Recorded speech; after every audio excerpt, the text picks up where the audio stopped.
Today we're going to talk through a couple of ways to cook zucchini. We're going to start with sauteing. So I already have some sliced zucchini here, and I have my oil and butter heating over medium heat. Just going to add a few of my pieces in. And you want to be sure not to overcrowd your pan.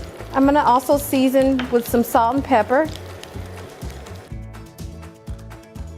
Give this about 5 minutes to cook until it's lightly brown on each side.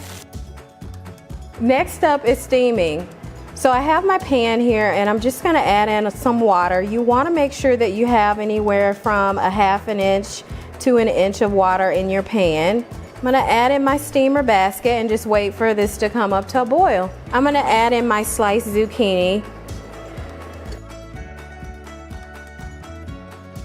And then you're just going to cover it.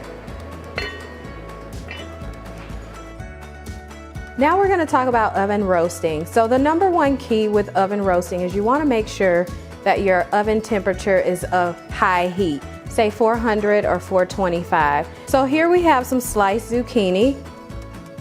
I'm just going to add those to my bowl.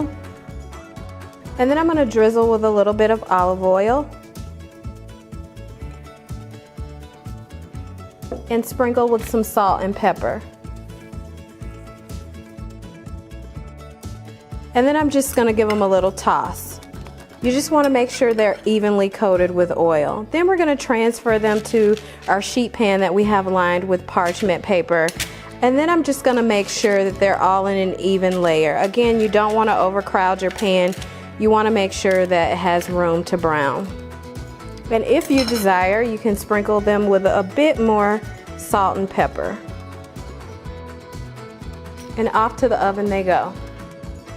For grilling zucchini, you want to cut each end off. Cut them into thin slices or into pieces that you're going to put on a skewer and cook over high heat for 10 to 15 minutes or until they're crisp tender.